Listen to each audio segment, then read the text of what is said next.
네, 진짜 쉬운 진단입니다. 4시부터 5시까지 여러분 고민 많은 종목들 그 고민을 해결해 드리도록 할게요. 자, 그러면 첫 번째 종목부터 바로 가겠습니다. 전화가 들어와 있거든요. 연결해 보겠습니다. 네, 시청자님 안녕하십니까? 여보세요? 네, 잘 들리시죠? 예. 네, 반갑습니다. 네, 자. 예, 에이프로젠 MED 때문에 전화 드렸었거든요. 네, 에이프로젠 MED 9KI시죠? 네. 자, 이 종목 매수하신 가격하고 비중 좀 말씀해 주실까요? 그 비중이 20% 정도 되고요. 예. 그 2,500원 정도에 그 작년에 샀어요. 그렇군요. 지금 1,500원까지 떨어져 있어서 손실이 상당히 좀 커져 있습니다. 지난해에 예, 매수를 한 하셨다고요? 5천 정도 손실 중이에요. 아이고, 지금 참. 이거 예. 뭐 어떻게 되는 건가요? 이거 어떻게 해야 되나요? 알겠습니다. 지금 금액도 상당히 크시고 고민이 정말 많으실 것 같습니다. 지난 4월, 5월, 6월쯤이었나요? 그때 좀 솟구치는 모습이 있긴 했는데 2,500원까지 가지는 못했어요. 자, 그러면 맞아요. 자, 이 종목 다시 한번 그나마 손실을 확 줄여줄 수 있는 기회가 있을지가 궁금하신 거죠? 예. 알겠습니다. 이거 밤잠 못 이루실 것 같은데, 자, 에이프로젠 MED 앞으로 좀 어떻게 봐야 되는 종목인지 상세히 진단해 드릴게요. 예. 자, 김영일 전문가와 함께 지금 이 고민 좀 해결해 보도록 하겠습니다. 자, 전문가님, 이거 어느새 주가가 이렇게 많이 좀 내려왔는데 손실폭이 상당합니다. 금액도 지금 5천 말씀해 주셨던 것 같은데, 자, 그러면 이 종목 손실을 만회해 볼 수 있는 기회는 다시 오겠습니까? 네, 일단 이 에이프로젠 계열사들 네. 워낙에 이제 시장에서 아마 조금 유명할 겁니다. 그렇죠. 개인들이 대응하기가 어려운 종목군들로 이제 굉장히 네. 좀 유명할 거고, 원래 이제 이 움직였었던 게 합병에 관한 이제 이슈로 인해서 상당히 좀 크게 움직였었죠. 예. 그동안에 정말 등락폭이 굉장히 좀 강한 그런 이제 종목이었고, 등락이 나올 때마다 이제 합병에 대한 이야기들, 그 다음에 개별 백신에 대한 이야기들, 이런 이제 움직임들이 나오면서 네. 정말 이제 위아래로 등락폭이 컸었던 종목인데, 일단 최근에 상승이 나왔었던 부분은 어떤 백신에 대한 부분이 아니라 이제 원전에 대한 부분이었습니다. 예. 지금 이제 이 에이프로젠 메디신이 원전에 관련된 기술을 보유하고 있다라고 하면서 최근에 이제 상승이 나왔었는데, 사실 상승이 나오는데도 불구하고 추가적으로 앞선 매물대를 소화를 하지 못하고 조정이 나왔죠. 이제 이러한 부분들이 역시나 개인들이 굉장히 조금 대응하기 어려운 종목이다라고 이제 볼 수 있을 것 같고, 일단 지금 현재 상황은 어떤 상황이냐? 네. 일단 에이프로젠 메디신이 있고요. 그다음에 현재 비상장되어 있는 에이프로젠이 있습니다. 그러면서 지금 이제 이 기업들이 합병을 하기로 진행을 했고, 합병을 하면서 8월 5일에 이제 변경 상장될 예정이에요. 다시 네. 에이프로젠으로. 그러면서 이제 에이프로젠으로 변경 상장되면서 이제 두 회사가 합쳐졌으니까 어떤 자금력은 조금 더 이제 커졌고, 네. 회사의 어떤 이 운영력은 조금 더 이제 커졌다라고 이제 볼 수가 있겠죠. 그러면서 지금 현재 이 에이프로젠이 어찌됐든 이 신약을 계속해서 좀 개발 중에 있습니다. 그리고 네. 이제 바이오 시밀러 약품도 기본적으로 어느 정도 캐파를 보유하고 있는 그러한 기업이기 때문에 지금 현재 상태에서 흑자가 나오고 있기는 하지만, 지금 상태에서 어찌됐든 이 적자로 전환될 어떤 가능성이라든지 혹은 이제 주가가 크게 떨어질 만한 가능성은 없다라고 보여지기는 합니다. 예. 다만 이제 역시나 중요한 부분은 무엇이냐라고 했을 때, 앞으로 이 회사가 좀 충분하게 성장할 수 있고 혹은 이제 시장에서 주목받을 만한 어떠한 이슈가 있어 주느냐, 이 부분은 네. 이제 중요하겠죠. 그러한 부분에 대해서 일단 회사가 합병을 진행을 하고 이러한 부분들에 대해서 캐파를 늘려 나간다는 것 자체가 어느 정도는 충분히 또 의지가 있다라고 보여집니다. 그러면서 최근에 또 대표이사도 변경이 된 만큼 이러한 부분들에 대해서 분명히 또 어느 정도 이 움직임들은 보여주지 않을까라고 보여져요. 예. 다만 이제 이 에이프로젠 같은 경우에 워낙에 앞서 이 매물대에 개인들이 정말 좀 많이 물려있는 종목이기도 네. 합니다. 지금 보시게 되면 제가 이제 네모를 쳐놓은 구간에 네. 거래가 굉장히 많이 된 걸 확인을 할 수가 있죠. 결국은 이제 이러한 구간들이 다 매물대로 적용을 한다라는 게 이제 중요한 거거든요. 예. 때문에 지금 현재 상태에서 일단은 당장의 어떤 대응을 진행하기에는 아직까지는 조금 무리일 수는 있으나 손절은 굳이 이제 생각을 하지 않으셔도 된다라는 부분이 일단 중요할 것 같고, 예. 그 다음에 8월 5일에 변경 상장을 하면서 이제 전환사채 물량도 전체적으로 조금 한 50만 주 정도 이제 새롭게 또 상장을 합니다. 그런데 잡혀 있는 가격대가 1,400원 후반대예요. 그리고 최근에 이제 전환사채 물량들을 봐보니까 일단은 1,500원대 혹은 1,400원 후반대로 다 잡혀 있어서 지금 가격대네요. 네, 많이 떨어진 것으로는 일단 확인이 됩니다. 때문에 지금 현재 상태에서 조금 더 지켜보되 문제는 이제 무엇이냐라고 했을 때 말씀드렸듯이 한번 올라오면은 굉장히 또 빠르게 움직였다가 또 순식간에 주가를 빼버리는 특성이 있는 종목이에요. 그렇죠. 예, 때문에 지금 현재 상태에서 일단은 반등 구간을 1차, 2차, 3차로 나누어서 비중을 조금씩은 일단 줄이고 손실을 조금 이제 줄이는 쪽에 어느 정도는 좀 포커스를 맞춰야 되지 않나라고 이제 보여집니다. 예. 물론 이제 에이프로젠이 지금 현재 당장의 어떤 이슈가 눈에 보인다라고 하면 그 부분에 대해서 좀 집중을 하고 그 다음에 대응 구간을 잡아갈 수 있겠지만 아직까지는 그런 부분이 보이지 않기 때문에 네. 일단 지금 현재 상태에서 1차 목표 반등가와 2차 목표 반등가를 잡아드릴 수 있도록 할게요. 네. 일단 1차 목표 반등가는 1,700원, 그 다음에 2차 목표 반등가는 2,000원으로 잡아드릴 수 있을 것 같습니다. 그러면서 이제 반등이 나오게 되면 1,700원 구간, 그 다음에 이제 2,000원 구간 정도에 이제 도달을 했을 때 지금 현재 이 시장에서 얼마나 조금 주목을 받느냐가 중요할 것 같아요. 이제 변경 상장이 되면서 이제 에이프로젠 자체에서 어떤 신약 개발에 대한 부분이라든지 최근에 뭐 백혈병 관련해서라든지 어떤 이슈들이 계속해서 또 나와줬거든요. 때문에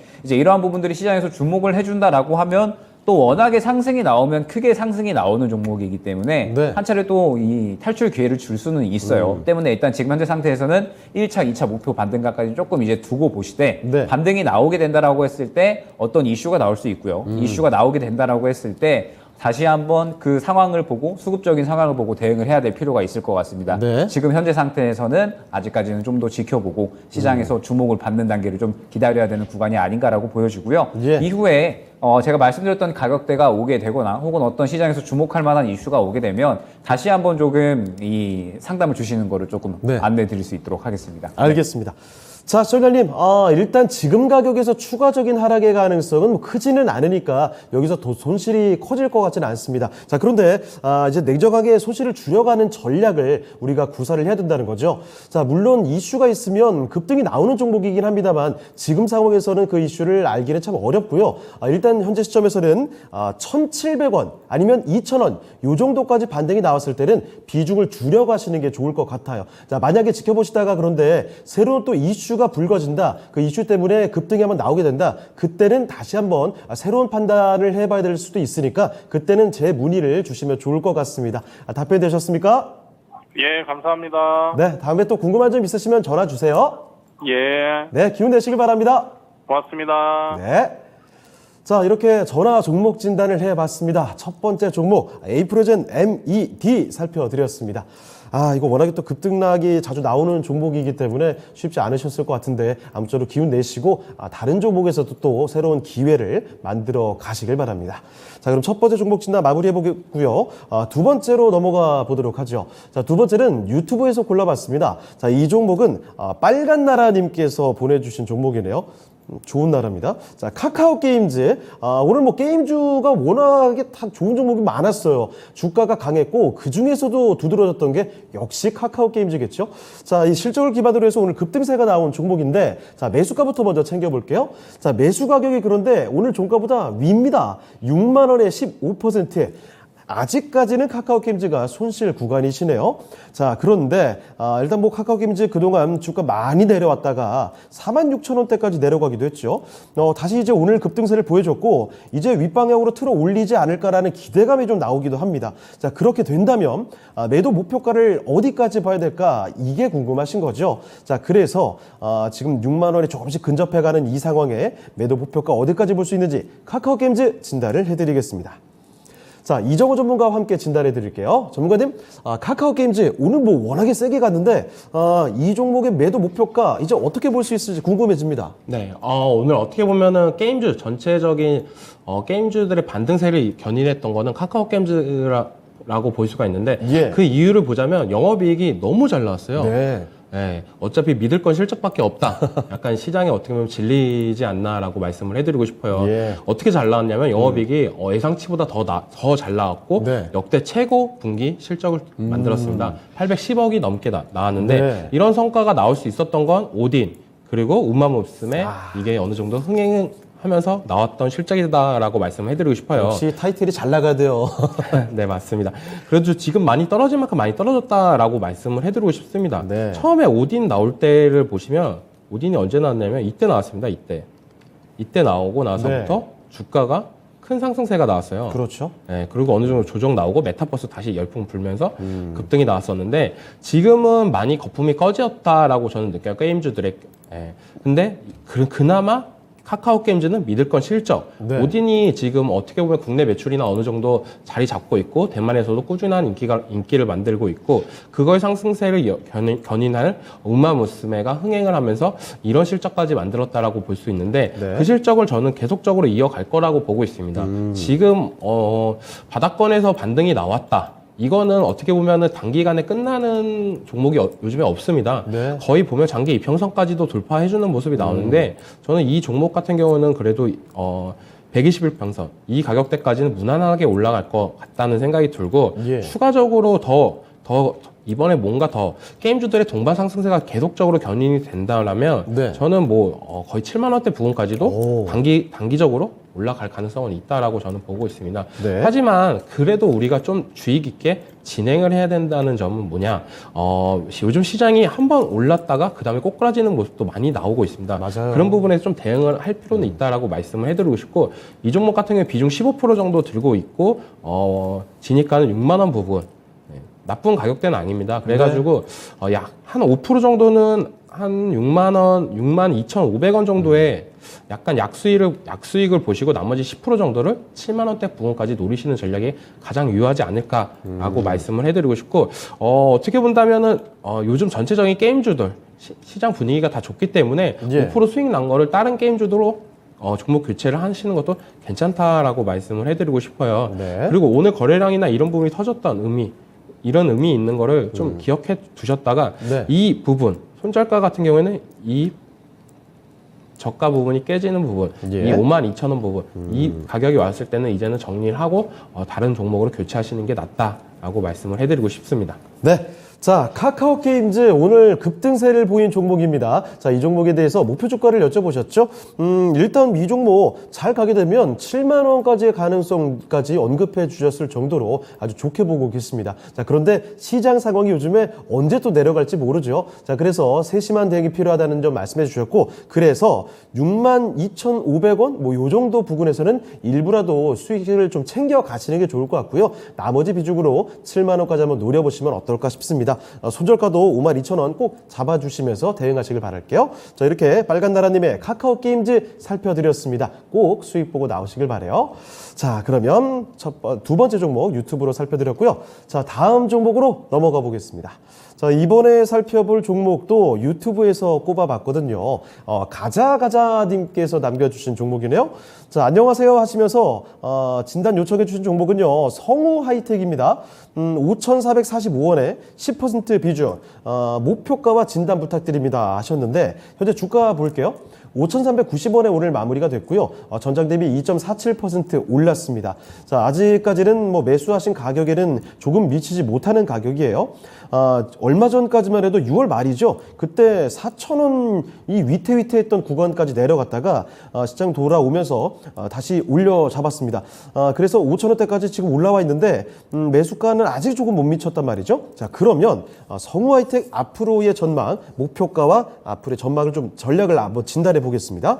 자, 김영은 전문가와 함께 진단해 드리죠. 자, 전문가님, 성우하이텍입니다. 목표 주가와 함께 전략 좀 어떻게 봐야 되겠습니까? 네, 일단 성우하이텍 같은 경우에 이제 현대차 가장 이제 대표적인 벤더사다라고 이제 봐주시면 좋을 것 같아요. 예. 1차 벤더사로 이제 엮이는 종목이고, 뭐 현대차뿐만 아니라 해외 뭐 BMW나 혹은 이제 폭스바겐 향으로도 이제 매출이 발생을 하고 있는 기업입니다. 그러면서 이 범퍼 레일이라고 하는 부품 같은 경우에 거의 독점적으로 공급을 하기 때문에 캐시카우를 이제 확실하게 가져가고 있는 기업이다라고 이제 봐주시면 좋을 것 같아요. 그러면서 올해 이제 1분기 이제 작년이죠. 작년 영업이익이 1000% 넘게 이제 상승을 하면서 계속해서 꾸준하게 성장 중인 기업이다라고 이제 봐주시면 좋을 것 같은데, 저는 이제 하반기에 이 자동차 부품사들을 조금 집중해야 될 필요가 있다라고 보고 있습니다. 왜냐라고 했을 때 역시나 이 하반기부터 해서 계속해서 이제 반도체가 부족했고, 그에 따라서 이 자동차 완성차 업계들이 계속해서 이 자동차를 생산하지 못하는 그런 이제 문제들이 있었는데, 이러한 부분들이 점차적으로 조금 해결이 되어 나가고 있죠. 그러면서 이 완성차들이 계속해서 잘 생산이 되어 나가고 있고, 그러면서 동시에 또 수혜를 받을 수 있는 것들이 벤더사다라고 이제 보고 있기 때문에 예. 성우하이텍도 그러한 관점에서 충분히 또 수혜를 볼 수 있지 않나라고 이제 보여집니다. 그러면서 앞으로 이 확실한 어떤 실적 성장성 그리고 안정적인 실적에 대한 부분들은 좋은 흐름을 이어갈 것이다라고 이제 보고 있고 네. 최근에 이 움직였었던 이 이슈를 보게 되면 최근에 굉장히 또 좋은 급등이 나왔었잖아요. 최근에 이 좋은 급등은 이제 개별 이슈가 있었죠. 이제 현대차에서 이제 1차 벤더사의 배터리 팩인 이 배터리 시스템 어셈블리를 또 이제 생산하게 하겠다. 그래서 예. 납품 받겠다. 이제 이렇게 이야기가 나왔기 때문에 또 추가적으로 수혜가 나왔다라고 볼 수가 있을 것 같습니다. 그러면 이제 하반기에 전체적으로 이제 이러한 실적적인 부분들이 어느 정도 반영이 되면서 추가적인 좋은 흐름을 가져갈 수 있지 않을까라고 보여지기는 하지만 네. 지금 현재 상태에서 성우 아이텍이 단기적으로는 개별 이슈에 의해서 테마성으로 움직였다라는 점이 중요할 것 같아요. 예. 그러면 일단 지금 현재 상태에서는 단기적으로는 이 테마성에 맞게 트레이딩의 관점으로 좀 지켜보고 이후에 눌렸을 때 다시 한번 접근하는 게 좋지 않을까 싶습니다. 그래서 트레이딩 관점에서 일단 설명을 드리면 네. 지금 현재 5,200원의 지지라인이 조금 이제 확인이 됩니다. 네. 그러면서 5,200원을 이탈을 하게 된다라고 했을 때에는 다시 한번 4,000원 중후반대로 이제 조정이 나올 수가 있을 것 같고요. 네. 지금 현재 구간을 지켜주게 된다라고 하면은 충분히 이제 반등이 나올 수가 있습니다. 다만 지금 현재 상태에서 반등이 나온다라고 했을 때 보게 되면 일전에 상승이 나왔을 때 6,000원 구간을 뚫지를 못했어요. 네. 마찬가지로 6,000원 이후대 구간에 굉장히 또 두터운 매물대가 확인이 되죠. 때문에 이 최근에 긍정적인 호재가 나왔음에도 불구하고 6,000원을 뚫어내기에는 조금 이제 힘들었다라고 네. 볼 수가 있었을 것 같습니다. 때문에 지금 현재 구간에서 5,200원을 지켜준다라고 했을 때에는 반등 구간을 일단은 6,000원 근처 구간으로 다시 잡아드릴 수 있도록 하겠습니다. 그래서 일단 6,000원 근처 구간이 오게 되면 차익 실현을 먼저 하고 네. 지금 현재 잡아놓으신 단가가 높지는 않지만 그렇다고 네. 또 낮지도 않거든요. 약간 모호하군요. 네, 그렇죠. 살짝 이제 모호한 부분이 예. 있어서 일단 지금 현재 구간에서 6,000원 구간까지 다시 한번 반등이 나온다라고 했을 때는 일단 한번 다시 수익을 챙기고 그 다음에 하반기에 저는 자동차 부품사들 계속해서 조금 순환이 돌아줄 것이다라고 보고 있고 네. 성우하이텍도 마찬가지로 그런 흐름도 충분히 보여줄 수 있다라고 보고 있습니다. 그러면 이후에 다시 한번 이제 자동차 부품사들이 주목을 받으면서 매수할 만한 그런 구간이 왔을 때 다시 한번 조금 접근을 노리는 게 가장 적절하다라고 이제 보여지거든요. 네. 때문에 이제 결론적으로 말씀을 드리면 5,200원 이탈 시에는 일단은 비중 축소하는 쪽으로 이제 지켜봐 주시면 좋을 것 같고 그 다음에 지금 현재 구간을 지켜주면서 상승이 나오면 일단 6,000원 근처 구간에서 차익 실현하고요. 이후에 다시 한번 하반기 정도에 좋은 다시 한번 싼 가격이 왔을 때 다시 한번 매수 노리면 충분히 수익 극대화는 될 수 있는 종목으로 보여집니다. 네. 자, 성우하이텍 아주 자세하게 진단을 도와드렸습니다. 일단은 아래쪽에서도 그 가격을 잡아주셨어요. 5,200원 정도 만약 이탈하게 되면 비중을 그때 좀 줄이셔야 될 것 같고, 윗방향으로 봤을 때는요, 6,000원 부근에서 그 뚫기가 참 어렵죠. 그래서 그 부근까지 가게 된다면 일단은 파시고, 그 다음에 수익 실현 해보시고, 다음에 다시 재진입을 하반기에 좀 시도를 해보시면 좋을 것 같습니다. 자, 이렇게 가자가자님의 성우하이텍 자세히 살펴드렸으니까요. 참고해 보시길 바랍니다. 자, 유튜브 종목 진단 해드렸고요.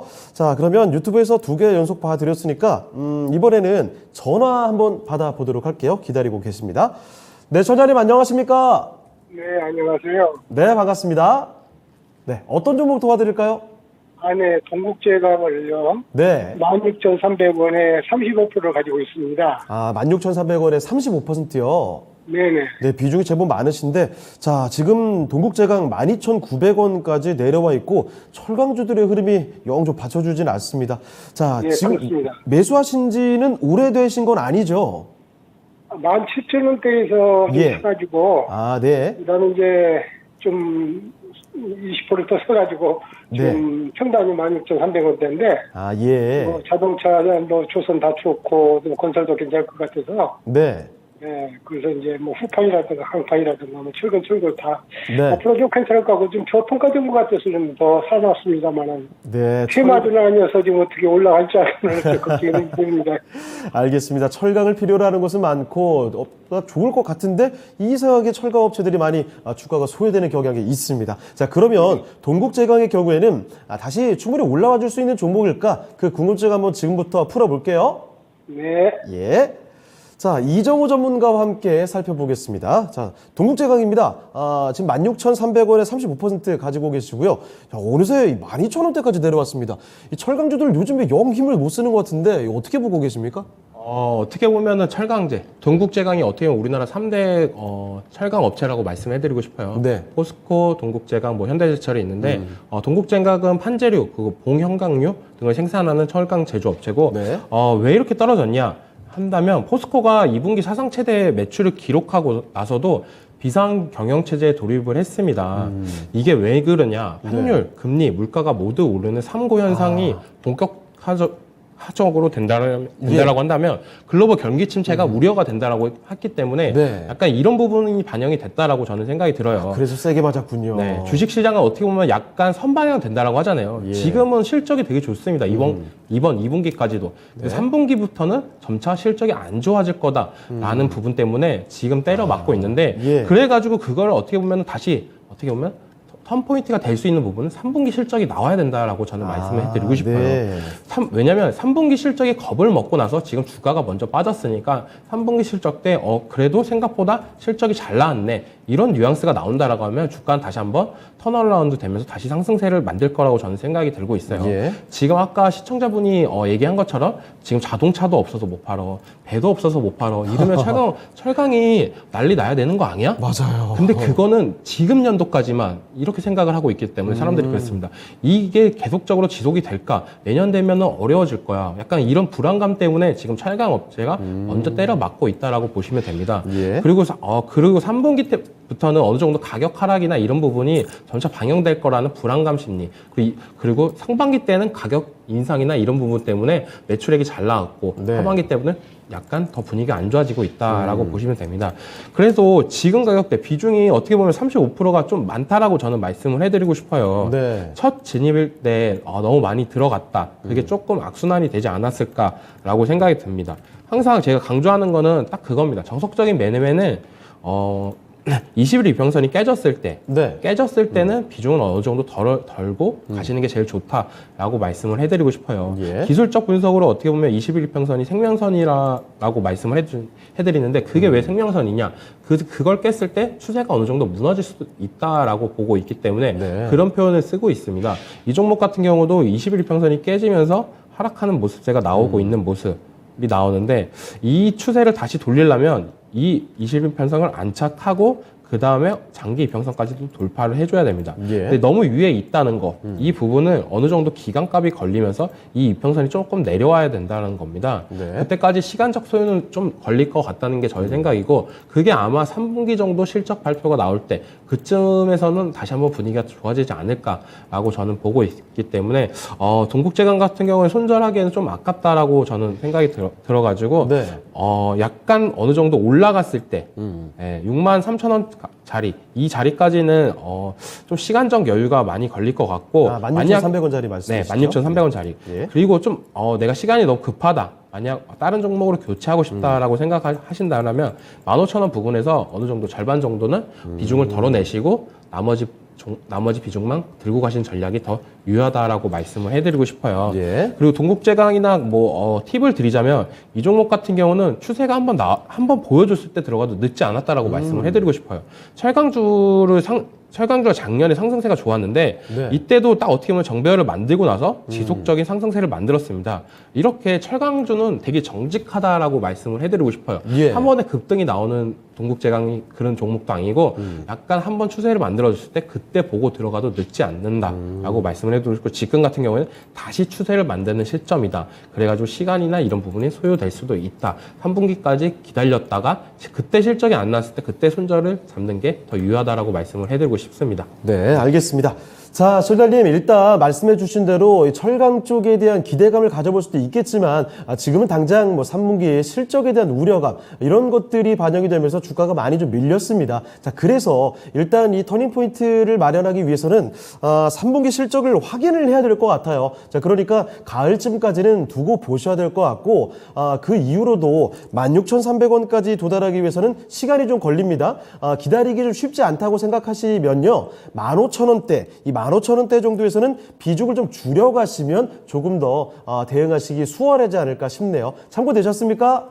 네, 저기 3분기 실적이 괜찮다면 연말까지 하도 되겠습니까? 아, 실적이 괜찮게 나온다면 연말까지 쭉 봐도 괜찮을까요? 한 분기 실적이 잘 나오면 그때가 아마 탈출할 실점이 될 수도 있습니다. 왜냐하면 자꾸 막 긴축 거리면서 네. 경기 침체 우려가 계속적으로 나오고 있기 때문에 그 부분에 어떻게 보면 철강주가 제일 먼저 막고 있다라고 보시면 되고 있습니다. 예, 알겠습니다. 자, 3분기 실적 잘 나오면 그때는 뭐 매수하신 가격 뭐 탈출할 수 있는 기회가 열릴 수도 있겠다 이런 말씀 해주시네요.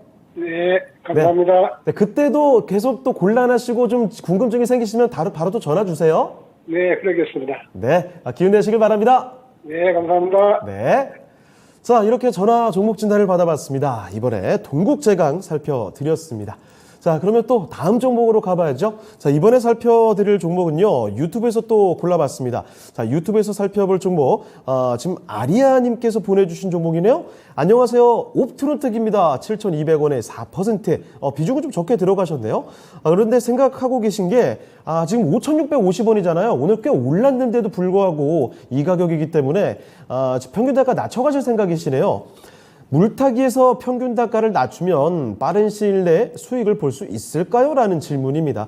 네, 사실 옵트론텍이 주가가 그동안 많이 내렸습니다. 지난 그 고점, 지난해 1월쯤이었죠? 그때나 또 고점 대비해서 63%가 지금 빠져 있거든요. 이렇게 많이 내려왔는데 이 자율주행 관련해서 카메라 모듈 쪽이죠. 자, 그래서 이 기대감으로 오늘 상승이 좀 나왔습니다. 자, 그러면 이쯤에서 추가 매수해서 평균 단가 낮춰봐도 괜찮을지 살펴볼게요. 자, 김영일 전문가와 함께 하겠습니다. 자, 전문가님, 옵트론텍 오늘은 그래도 좋은 흐름 나왔는데 지금 시점에 평균 단가 낮춰가는 거 괜찮을까요?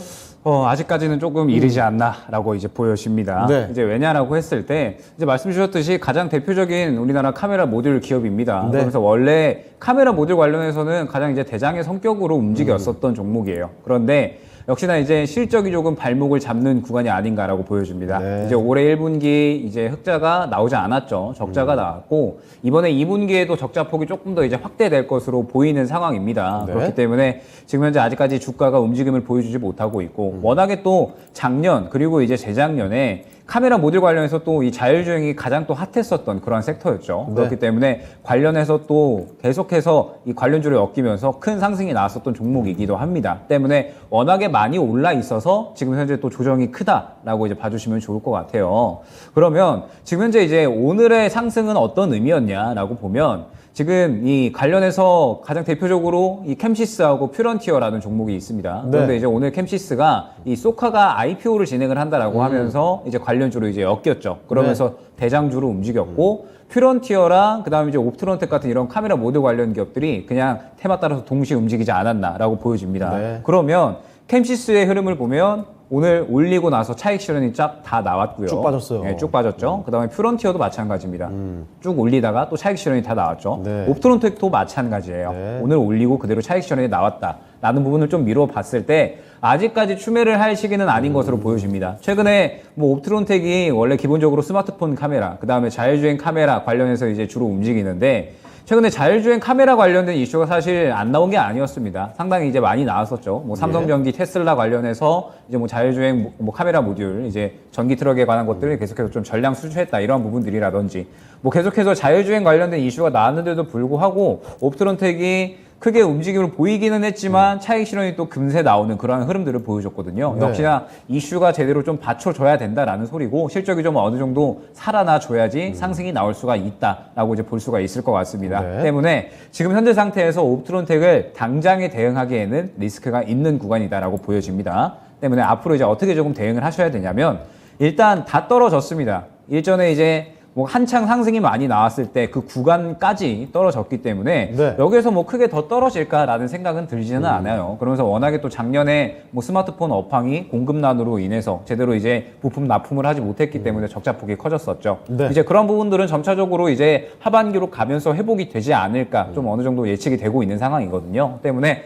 지금 현재 상태에서 뭐 큰 급락은 예상을 하지 않으셔도 되는데 네. 다만 지금 현재 상태에서 당장에 좀 끌어올려줄 만한 이슈도 없다라는 게 문제겠죠. 때문에 지금 현재 상태에서 일단 좀 두고 보시되 마찬가지로 일단 현재 상태에서 시장에서 좀 주목을 해주는 걸 기다려줘야 됩니다. 오늘같이 주목이 들어오는 날에 순전히 조금 수급을 잘 담아놨다라고 하면 추가적인 상승이 가능할 수가 있었는데 아쉽게도 이제 물량을 조금 올려놨다가 그걸 또 털어내는 그런 흐름들을 보여줬죠. 역시나 시장에서 좀 크게 아직까지 주목을 받고 있지는 못하다라는 뜻이 되고 예. 지금 현재 상태에서 일단 조금 더 두고 보시되 먼저 1차 목표 반등가 그 다음에 이제 2차 목표 반등가로 좀 정해드릴 거예요. 마찬가지로 한 6,000원 그 다음에 6,600원 수준으로 이제 목표 반등가 정해드릴 수 있을 것 같습니다. 네. 그리고 옵트론텍은 향후에 추가 매수를 통해서 조금 수익을 노릴 수 있는 종목이 아닐까라고 보여져요. 그래서 일단 지금 현재 상태에서 주가를 좀 두고 보시되 마찬가지로 앞에 매물들을 조금 소화를 해주면서 약 6,000원 정도에서 안착을 해주는 구간이 한 차례 좀 오지 않을까라고 이제 보여집니다. 그러면서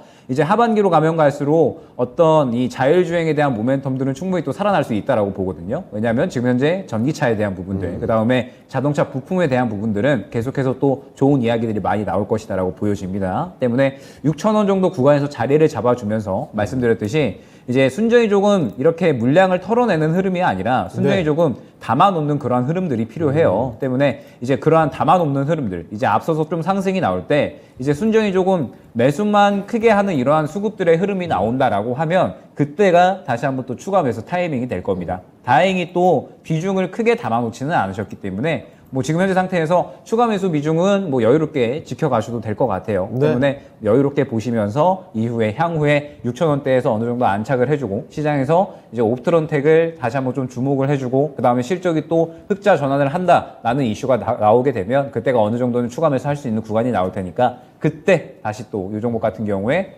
문의를 주시게 되면 또 적절한 대응 방법 안내 드릴 수 있도록 하겠습니다. 네, 이렇게 옵트론텍 정말 상세하게 진단을 해드렸습니다. 이 종목 추가 매수해도 괜찮겠습니까? 라는 질문이었는데요. 아직까지 그 시기는 아닌 것 같습니다. 조금 더 기다려 보셔야 될 것 같고 아무쪼록 6,000원대 정도는 안착을 해주는 흐름이 나와야지만 안심하고 그때 추가 매수가 가능할 것 같습니다. 자, 그렇게 추가 매수 시기를 노려보시고요. 6,000원대 그리고 6,600원까지 가격도 제시를 해주셨으니까 이 가격을 체크해 보시면 좋겠습니다. 자, 아리아님의 옵트론텍까지 살펴드렸고요. 또 다음 종목 진단 가볼게요. 자, 이번에 살펴볼 종목은 유튜브에서 또 골라봤습니다. 한콩이님께서 남겨주신 종목인데요. 한양 ENG를 보고 계시네요. 18,600원에 7% 갖고 계십니다. 자, 이번에도 마찬가지 질문입니다. 지금 한양 ENG의 경우에는 현재 주가가 15,000원이거든요. 손실폭 좀 보고 계시죠? 추가 매수를 해도 될까라는 질문입니다. 자, 한양ENG 주가가 지난 그 6월장에 시장 밀리면서 많이 밀렸었죠, 같이. 자, 그러다가 12,950원까지 내려갔어요. 자, 그 이후에 다시 조금 올라오긴 했는데 그 이전에 있었던 가격까지 다 올라오지 못했습니다. 자, 그러면 지금 추가 매수해도 괜찮은 구간인지 살펴볼게요. 자, 이정우 전문가와 함께 하겠습니다. 전문가님, 한양ENG 추가 매수 지금 괜찮겠습니까? 네.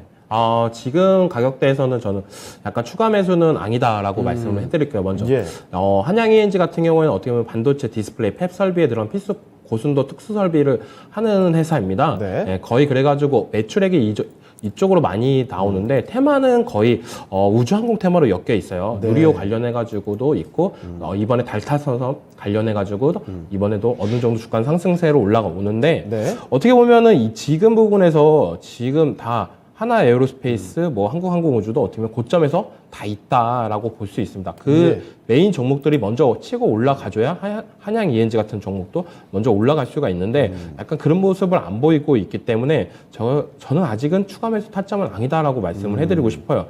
만약에 진입가 부근이 18,600원 이 부분까지가 조금 어떻게 보면 시간적 소요가 오래 걸릴 거다. 라고 저는 네. 보고 있는데 이 부분까지도 기다리지 마시고 어느 정도 올라갔을 때 이번 상승에서는 파는 게 낫지 않을까라고 말씀을 해드리고 싶어요. 네. 17,000원 부근에서도 못 팔았고 그 다음에 주가는 쭉 떨어진 다음에 다시 재차 반등세가 나오는 구간입니다. 예. 그래가지고 이번 상승 추세 때 못 파신다라면 조금 더 시간적 소요는 더 많이 걸릴 것 같다고 저는 느끼고 있어요. 네. 이번 달 3, 4선 관련해가지고 이런 재료가 또 한 번 더 나올 수 있냐 한양ENG한테 이렇게 반대로 물어본다라면 아마 시간적인 부분은 많이 걸릴 거다라고 생각이 들고 네. 굳이 이 종목에 추가 매수로 해서 수익으로 나와야 된다는 전략보다는 이 종목을 어느 정도 추세가 깨졌을 때 정리를 하고 다른 종목으로 갈아타시는 게 더 낫다라고 말씀을 해드리고 싶습니다. 네. 그래가지고 이 종목 같은 경우에 이제 곧 있으면 달탄소선이 나갑니다. 그거 관련해가지고 저는 어떻게 보면 누리호보다 더 큰 재료다라고 말씀을 해드리고 싶어요. 누리호는 그냥 인공위성이고 네. 이건 어떻게 보면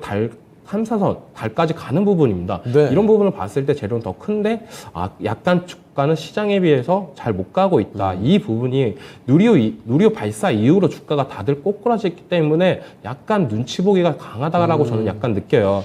그리고 이 한양ENG 같은 경우에 좀 긍정적으로 바라볼 거는 네. 수급 현황이 되게 양호하다라고 말씀을 해드리고 싶어요. 예. 외국인 기관들이 지속적인 순매수가 나오고 있고 거기서도 뭐 금융투자 쪽이나 투신 쪽에서도 계속 사주고 있는 모습, 이런 모습을 봤을 때 저는 좀 테마만 없었으면은 약간 실적이나 이런 부분으로 더 갈 수 있을 건데 이번 재료로 인해 꼬꾸라질까봐 약간 걱정되는 부분이 더 크다라고 말씀을 해드리고 싶습니다. 예. 그런 부분만 없었다라면은 약간 이번 연도까지는 해가지고 진입가까지는 달성할 수 있을 것 같다는 생각이 들고 추가 매수도 괜찮은 자리다라고 말씀을 해드리고 싶은데 재료가 있는 부분에서 이제는 거의 다 재료가 이제 소멸되는 기간까지 왔다. 그 다음에 이제는 시장에서 어떤 퍼포먼스를 보여줄지 그게 최대한 관심사다라고 말씀을 해드리고 싶어요. 네. 그래서 지금 구간에서는 추가 매수보다는 보유 물량만 대응을 하시는 게 낫다라고 말씀을 해드리고 싶고 만약 반등세가 17,000원 구간까지 나온다라면 이 구간에서는 어느 정도 그냥 약이 손절로 나오시는 게 낫다라고 말씀을 해드리고 싶습니다. 네. 자, 한양ENG 살펴드렸습니다. 매수가까지 마냥 기다리지는 마시고 17,000원 정도에서는 빠져나오시는 게 어떨까라는 관점도 말씀을 해주셨는데요. 참고해 보시면 좋겠어요. 자, 그리고 종목 진단을 아주 빠르게 한 종목 정도만 더 가보도록 할게요. 유튜브에서 보리님께서 보내주신 종목입니다. 자, 그런데 이 종목 걱정이 너무 크실 것 같아요. 시젠인데요. 11만 4천 원에 매수를 하셨습니다. 10% 비중이시고요. 계속 가져갈지 손절을 아예 할지 고민을 하고 있는 자리입니다. 4만 원 아래까지 내려왔거든요. 자, 김영글 전문가님, 이거 어떻게 해야 되겠습니까? 지금 시즌이 좀 장작이 필요한 상황이죠. 네. 이제 불을 크게 피울 만한 좀 장작이 필요한 상황인데 앞서 이제 한 차례 이 진단 키트라는 분야로 인해서 이제 불을 굉장히 좀 크게 키웠었고 네. 지금 이제 불이 연소가 되면서 새로운 이제 장작을 넣어줘야 되는 상황이다라고 볼 수가 있을 것 같습니다. 그러면 이제 그 장작이 역시나 대부분의 전문가들이 말하듯이 M&A가 될 수가 있겠죠. 네. 지금 이제 시젠이 작년에 이 M&A 전문가를 계속해서 조금 영입을 하고 있습니다. 그러면서 이 M&A를 할 수 있는 기업들을 모색을 하고 있는 것으로 보이기는 하나 다만 이제 좀 신중하게 찾고 있는 듯한 그런 흐름들이 보여주고 있죠. 네. 때문에 지금 현재 상태에서 시젠이 결과적으로 이 주가를 올려주려면 주식은 역시나 기대감으로 움직이기 때문에 예. 새로운 이제 M&A에 대한 이슈가 나와야지 새롭게 또 상승이 나올 수가 있다라고 볼 수가 있을 것 같습니다. 사실 아직까지 이 주가 고평가에 대한 이야기는 아직까지도 나오고 있는 상황이거든요. 예, 때문에 지금 현재 상태에서 새로운 장작이 좀 필요한 구간이다라고 볼 수가 있을 것 같고 지금 코로나에 대한 이슈로는 사실 크게 상승이 나오기가 어렵죠. 이제 일전에 코로나가 계속해서 꾸준하게 좀 확진세가 나온다라고 했을 때에도 이전 매물대들을 돌파해주는 모습들은 확인을 하기가 힘들었거든요. 네. 때문에 지금 현재 상태에서는 일단 시젠 같은 경우에 당장에 어떤 이 장작이 좀 필요하고 M&A랑 어떤 새로운 이슈가 필요한 그런 구간이다라고 볼 수가 있을 것 같고 네. 지금 현재 상태에서 대응을 한다라고 하면 이제 아마 시청자님께서도 말씀을 주신 게 이제 손절을 해야 되느냐 말아야 되느냐 이 부분을 좀 그렇죠. 말씀을 주신 게 많이 좀 지치신 것 같아요. 그래서 이제 이 부분에 대해서 어느 정도 말씀을 드리자면 일단 비중은 전체적으로 조금 크게 들어가 계시지는 않으시잖아요. 다행히. 맞아요. 예, 그렇기 때문에 일단은 다른 종목으로 하여금 최대한 좀 비중을 돌려주시는 게 좋지 않을까. 그러면서 좀 수익 만회를 최대한 다른 종목으로 조금 만회를 하시고, 그 다음에 시젠 같은 경우에는 결과적으로 이 두 가지 방법밖에 없습니다. 계속해서 길게 기다리면서 네. M&A 이슈가 나오든지 아니면 다른 종목으로 수익을 본 만큼 조금씩 비중을 좀 더 줄여 놓는다든지. 네. 그러고 나서 이제 향후에 어떤 이제 이슈가 나오게 되면 그때 이제 대응을 진행을 할 수는 있겠지만 네. 사실 이제 기업 자체에서 M&A라는 게 쉬운 일도 아니고요. 굉장히 네. 큰 자금이 들어가는 이상 이제 쉽게 결정할 수 있는 일이 아니죠. 때문에 이러한 부분들을 고려를 해서 두 가지 방법, 이제 수익 본 만큼 조금씩 비중을 잘라 나가거나 아니면은 향후에 이제 이슈를 기다리거나 이 두 가지 방법이 있을 것 같아요. 지금 현재 시장 상태에서는 네. 저는 전자의 방법, 최대한 조금 다른 종목으로 수익을 보고 그 다음에 조금 비중을 잘라 나가는 방법을 가장 좀 추천을 드리고 싶고 지금 네. 당장의 추가 매수보다는 그런 방법으로 좀 진행을 해주시는 게 가장 적절할 것 같습니다. 네. 예. 자, 이렇게 해서 시즌까지 살펴드렸습니다. 종목 진단은 오늘 여기서 마치도록 하죠. 자, 그러면 지금부터는 내일장에 대한 이야기 해보겠습니다. 자, 먼저 이정호 전문가님, 내일장은 좀 어떤 포인트로 접근하는 게 좋을까요? 내일장 중요 포인트는 내일 CJ ENM이나 스튜디오 드래곤이 실적 발표가 있습니다. 오늘 카카오 게임즈가 실적 발표하면서 예. 약간 게임주들의 상승세를 견인했다고 저는 느끼는데 네. 요즘에 어떻게 보면 OTT 관련해가지고 컨텐츠 주들이 좋잖아요. 굉장히 좋았습니다. 네. 그래가지고 어떻게 보면 CJ ENM이 실적이 잘 나온다라면 예. 이 동반 상승세를 견인할 수 있을 거다라고 저는 생각을 하고 있고 예. 그리고 중국에서 8월 4일부터 7일까지 대만 포위 훈련과 실탄 사격이 예정입니다.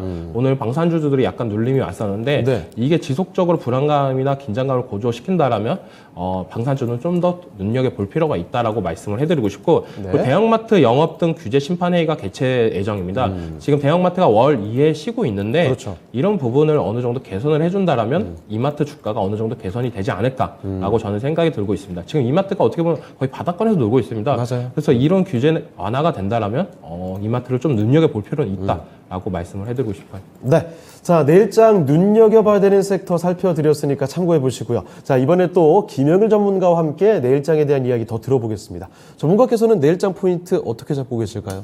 일단은 지금 8월 달에 뭐 굵직한 일정이 없는 상태에서 네. 이제 새롭게 또 이슈가 또 생겨났잖아요. 역시나 이제 대만을 둘러싼 미국과 중국의 어떤 갈등이 재점화가 됐고, 이제 중국에서 펠로시 하원 의장이 대만을 들어가게 되면 비행기를 격추시키겠다라고 이야기를 했는데 격추를 시키지 않았죠.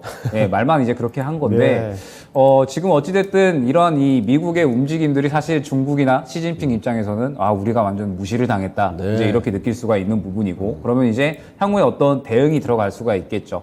물론 이제 어떤 이 지금 현재 중국이 대응을 하는 방법에 따라서 이제 시장이 또 반응을 보일 수가 있겠지만, 우리가 어찌됐든 투자자인 만큼 그에 따라서 미리미리 준비를 해놓을 필요는 있다라고 보여집니다. 네. 때문에 이런 대만을 둘러싼 미국과 중국 간의 갈등들, 그리고 그에 따라서 움직일 수 있는 종목들을 좀 미리미리 파악해 놓는 그런 이제 전략들이 중요하다라고 이제 보여지고요. 네. 오늘 장을 보면서 이제 다시 한번 이제 느꼈던 게 뭐냐면, 역시나 8월 장은 계속해서 좀 박스권 장세 그리고 개별 종목 장세가 이어지지 않을까라고 보여집니다. 지금 이제 오늘 같은 경우에 대형주들의 수급이 좀 잘 들어갔죠. 그러면서 동시에 또 이 개별 종목들 굉장히 또 흐름들이 잘 나와줬습니다. 아까 말씀드렸던 뭐 카메라 관련주들 해가지고 전체적으로 이제 이 개별 종목들도 굉장히 좀 상승이 잘 나오고 있는 그런 구간이에요. 때문에 대형주들 갖고 계신 분들은 반등 구간 잘 노려서 이제 어느 정도 이 정리하고 그 다음에 수익을 노릴 수 있는 구간을 노린다라고 한다면, 개별 종목들은 그때그때 시장에 맞춰서 트레이딩 접근할 수 있는 그런 시장이 아닌가라고 보여집니다. 굉장히 골고루 이제 수익을 챙길 수 있는 환경이다라고 볼 수가 있겠죠. 그러면서 8월에 뭐 크게 또 어떤 굵직한 악재들이 없는 만큼 수익을 챙길 수 있을 만한 환경은 지속적으로 유지가 될 것으로 보고 있기 때문에, 그런 이제 개별 종목들 잘 선별해서 골라가면 수익은 충분히 극대화할 수 있는 시장이다라고 여겨집니다. 네. 자, 이렇게 내일장 전략까지 좀 들어봤는데요. 마지막으로 한 가지만 더 말씀드리겠습니다. 자, 이정호 전문가께서 공개 방송 있으시죠? 네, 이제 이 방송 끝나고 나서 네. 5시 10분부터 내일장 관심 종목 및 내일장 대응 전략에 관련해가지고 공개 방송이 있을 예정입니다. 많은 참여 바랍니다. 네. 자, 잠시 후 바로 이어집니다. 오후 5시 15분부터입니다. 내일장 주요 관심 종목들 어떤 종목이 있을까요? 어떤 종목을 봐야 수익을 거둘 수 있을까요? 이정호 전문가와 함께 하시면서 그 종목들 가져가시길 바랍니다.